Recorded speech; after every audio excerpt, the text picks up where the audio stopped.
तुमने कुछ गलत नहीं किया।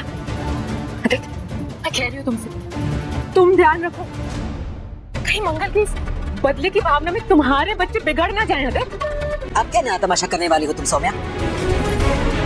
देखा आदित्य, कुछ भी हो हमेशा मुझे ही गलत समझा जाता है। कोई जानने की तकलीफ तक नहीं करता कि हुआ क्या है। हुआ क्या है? पूछे पूछे अपने पोती से कि उसने क्या किया है। तुम अपना मुंह खोलोगी या मैं सबको बताऊं? सौम्या जी बच्ची है वो, सिर्फ आराम से बात कीजिए, गलती हो गई उससे। वाह, दूध देती बच्ची है क्या वो? देखा तुमने आदित्य, वैसे तो ये मंगल हमेशा सच्चाई की मूरत बनी रहती है, लेकिन आज अपने बच्चों की गलतियों पे पर्दा डाल रही है। वो गलती पर पर्दा नहीं डाल रही हूँ मैं उनमें से हुई नहीं। हाँ, किसी बात को संभालने का मेरा तरीका जरूर अलग है। हुआ क्या है, कोई बताएगा हमें? मैंने आदित्य को जो मैसेज भेजा था, उस मैसेज को ईशाना ने डिलीट किया है। सौम्या का फूट गया ईशाना के ऊपर गुस्सा। भाई उसको समझ में आ गया कि ईशाना ने उसका मैसेज डिलीट किया था। हमने देखा था ना किस तरीके से यहाँ पर सौम्या पहुंच जाती है वैलेंटाइन डे बनाने के लिए, पूरा सरप्राइज वगैरह देना चाहती है आदित्य को, तैयारी कर लेती है और आदित्य को करती है मैसेज। अब जो मैसेज वो करती है तो ईशाना यहाँ पर अलग टाइम स्पेंड कर रही है भाई अपने पापा के संग, और हम देख रहे हैं कि मंगल घर वाले सब लोग डांस वांस कर रहे हैं, सब लोग बहुत खुश हैं। आदित्य इतने दिनों बाद सबके संग टाइम भाई बिता रहा है और यहाँ पर केक वेक भी खिलाता है मंगल को, मंगल भी उसे केक खिलाती है, सब लोगों के संग डांस भी भाई एंजॉय कर रहा है। और यहाँ भाई ईशाना बिल्कुल नहीं चाहती है कि अब कोई सौम्या आए और यहाँ पर उनको डिस्टर्ब करे, और इसी वजह से उसका मैसेज डिलीट कर देती है। अब भाई सौम्या तो इंतजार कर रही है, आदित्य नहीं पहुंचता है, सौम्या आती है और भड़क जाती है सबके ऊपर। जैसी सौम्या आती है वैसे यहाँ पर आदित्य ना मंगल को फूल दे रहा होता है, और इसे देख के तो और वो आग बबूला हो जाती है।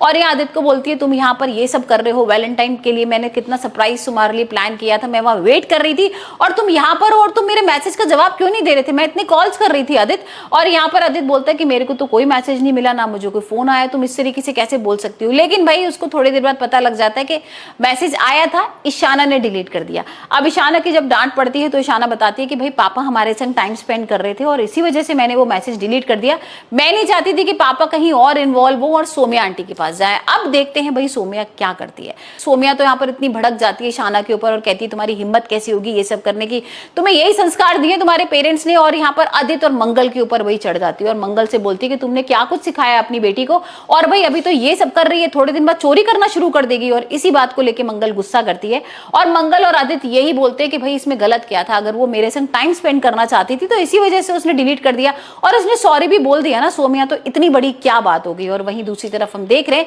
कि भाई जो लक्ष्मी है वो फंस गई है बारिश में, और यहाँ पर क्या होता है कि जो कार्तिक और लक्ष्मी है ना वो वैलेंटाइन की तैयारी कर रहे हैं जिया के लिए। अब भाई बहुत सारी प्लानिंग कर लेता है कार्तिक, अभी तक तो लक्ष्मी का उसको कुछ याद ही नहीं है कि उसके साथ शादी हुई है, लेकिन यहाँ पर वो जिया के लिए सब कुछ कर रहा है। और यहाँ लक्ष्मी और कार्तिक थोड़ा सा करीब भी आ रहे हैं, लक्ष्मी को बहुत अच्छा लग रहा है और उसको ये लग रहा है कि भाई शायद यहाँ पर कार्तिक को किसी तरीके से उसकी याद आ जाएगी, जो मेमोरीज हैं उसकी जो याददाश्त है वो आ जाएगी। लेकिन अभी तक ऐसा कुछ नहीं हुआ है। यहाँ पर जिया आ गई है, जिया जैसी देखती है कार्तिक और लक्ष्मी को एक साथ तो उसका पारा हाई हो जाता है और लक्ष्मी को यहाँ से बाहर से बंद करके छत पे चली जाती है। अब बारिश में लक्ष्मी भीग रही है और यहाँ पर हम दूसरी तरफ देख रहे हैं कार्तिक और जिया भाई डेट अपनी मना रहे हैं, या वैलेंटाइन डे मन रहा है उनका रेस्टोरेंट में, और कहीं ना कहीं कार्तिक को थोड़ी सी ना परेशानी हो रही है लक्ष्मी को लेकर। वो एक दो बार लक्ष्मी का नाम भी लेता है और उसको लगता है कि शायद लक्ष्मी किसी परेशानी में हो। तो देखते हैं अब लक्ष्मी वहां पर बारिश में भीग रही है, क्या कार्तिक आएगा उसे बचाने के लिए, क्या कार्तिक को वो पुरानी उसकी सारी चीजें याद आ जाएंगी कि लक्ष्मी की उसके संग शादी हुई थी और वो लक्ष्मी को करता है प्यार।